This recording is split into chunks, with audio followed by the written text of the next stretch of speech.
Está, adelante, don César Dargán está en línea. Buenas tardes, patrón, qué gusto tenerle en escena de nuevo. Buenas tardes, Ángel, Virgilio, Pedro. Hermano. Qué bueno conversar. Un saludo, distinguido amigo. César, la opinión suya, yo entendía en principio, pero me equivoqué, que el diálogo era un natimuerto, pero ahora veo que respira todavía. ¿Cuál es la realidad de aquel escenario y tu visión como sector empresarial? Ángel, desde el primer diálogo he tenido la oportunidad de conversarlo con ustedes varias veces y efectivamente han habido momentos para que el optimismo se vaya cayendo, pero yo creo que las muestras que se están dando es de que todos los sectores están abocados a este espacio. Ayer llegamos con muchas dudas a la mesa porque ya después de 2 convocatorias todavía no teníamos una metodología definida. Se planteó un esquema general y sobre ese esquema se hicieron ajustes ahí mismo en la mesa de diálogo para poder satisfacer a todos los sectores. Entonces yo creo que por lo menos ya tenemos un muñeco, un esqueleto armado de quiénes participan en el diálogo, de dónde tendrán lugar las discusiones y ahora lo que falta es iniciar los trabajos. Entonces, 2 temas. En el caso de las propuestas, ¿cuál es la expectativa? ¿Cuándo vamos a conocer, a socializar los diferentes temas de discusión, de debate?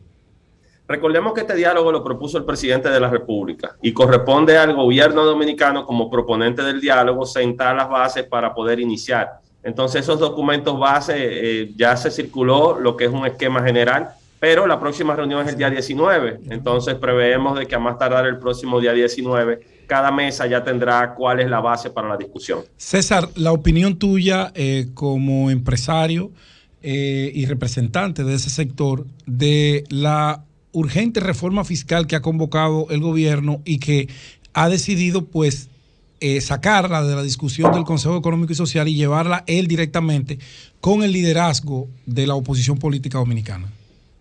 Mira, ya durante meses se ha hablado de la inminencia de una reforma fiscal. Hace años se decía que como compromiso de la Estrategia Nacional de Desarrollo, hoy en adición, en atención a la situación que vive la República Dominicana tras el paso de la pandemia y cómo sus finanzas se han visto afectadas. Entonces, un país que año tras año acumula un déficit en la ejecución de su presupuesto de alrededor de un 5% del Producto Interno Bruto, pues tiene que buscar formas alternas de tener más ingresos. Previo al diálogo de ayer, fuimos consultados de la intención del presidente de retirar el tema, al menos en esta fase del diálogo, e iniciar estos contactos directos. Así ocurrió, todos los sectores respaldaron esa moción del gobierno.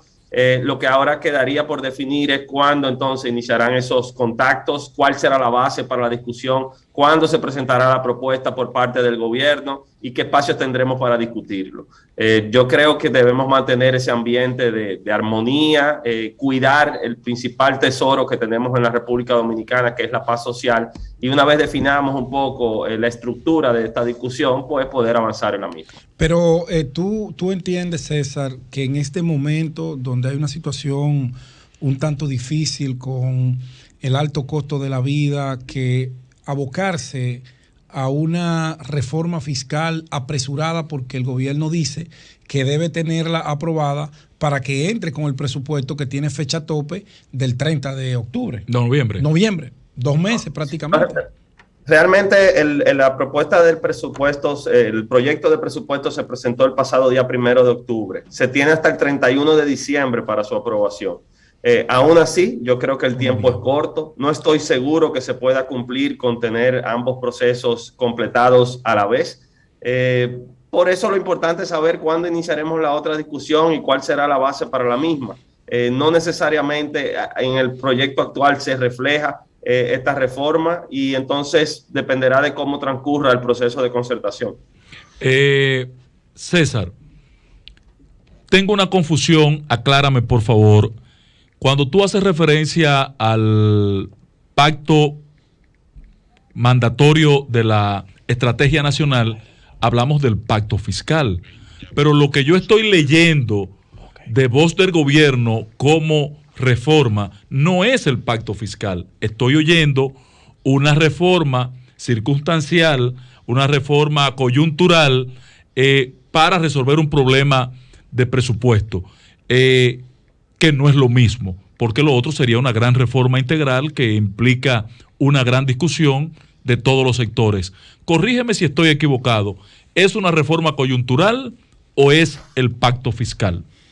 Mira, todo lo que podamos conversar al respecto, Ángel, son suposiciones. El único hecho cierto es que el presidente de la República ha planteado la necesidad de discutir el tema fiscal. Si se abocará a la concertación de un gran pacto o si se irá por la opción de reformas puntuales como la que hemos tenido en los últimos casi 30 años en la República Dominicana, está aún por definirse. Recordemos que nuestro código tributario como pieza central es del año 1992. Hemos tenido diferentes reformas, pero no nos hemos abocado a un pacto mucho más amplio que no solamente analice cómo son los egresos y cuál es el déficit por mayores egresos, sino también cuáles son los ingresos y en qué se está yendo el gasto y de dónde vienen los recursos, cómo reducimos la informalidad, cómo fortalecemos la capacidad recaudadora. Entonces, todo eso está por definirse. Solamente sí, pero en ese punto, César, perdóname que te interrumpa, hermano.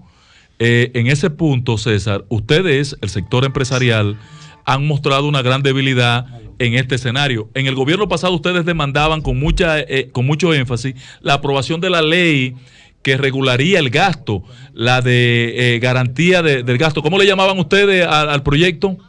De responsabilidad fiscal. Exacto. ¿Y qué ha pasado con ese proyecto que hoy no es una demanda del sector empresarial? No deja de serlo, Ángel. Es uno de los tantos proyectos que cursan actualmente en el Congreso Nacional.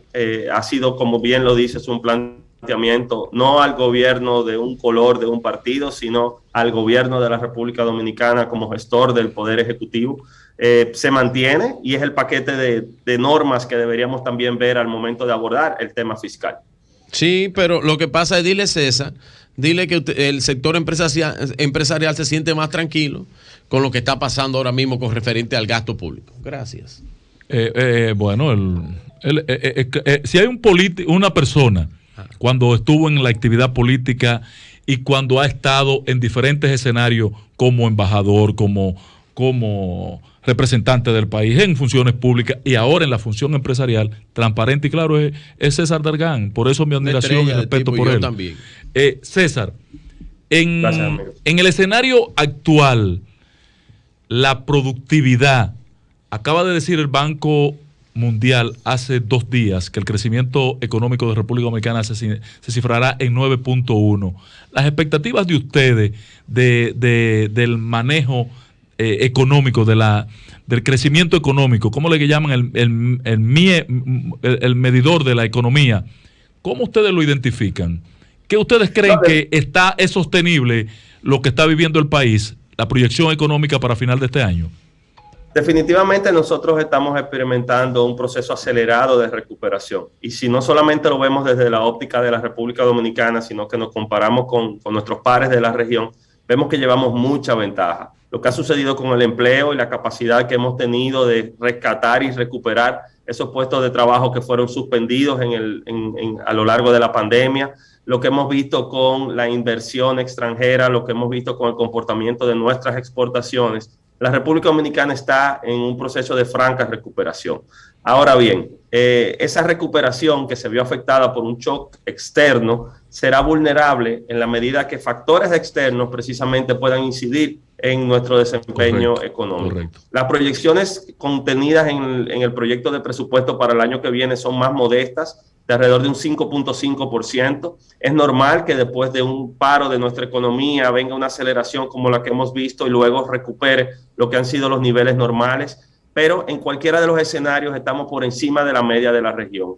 Precisamente por eso debemos ser sumamente cuidadosos de no afectar este clima de estabilidad, este clima de seguridad, esta paz social que tenemos y permitir que tanto los actores económicos como el desarrollo social final de la población, que es lo que se procura, pueda continuarse dando.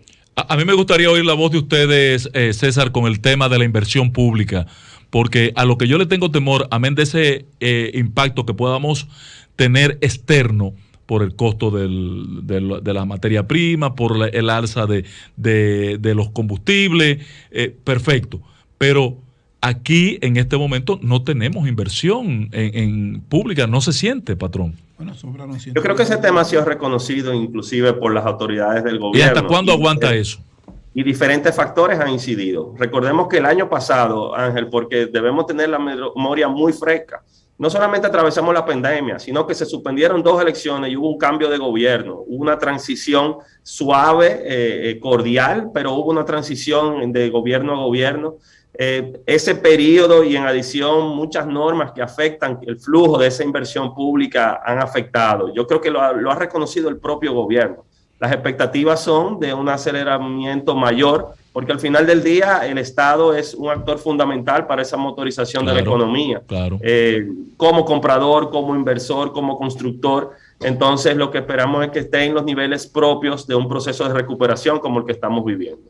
Bueno, muchas gracias, César. Gracias, César. Excelente, patrón, siempre usted tan gentil y puntual. Atento. Gracias, hermano, por este apoyo. Ustedes, Un abrazo para todos ustedes. Gracias, que fueron garantes, porque ustedes, el sector productivo nacional en medio de la pandemia, demostraron el concepto de resiliencia. Yo lo aprendí con este escenario. Porque no era práctico verlo. Ustedes demostraron qué es resiliencia. Así es.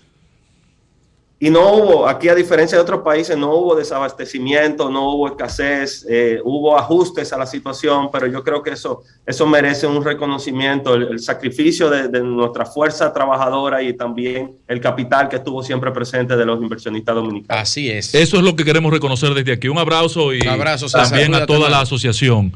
César Dargan, vicepresidente ejecutivo del CONEP. Un gran abrazo.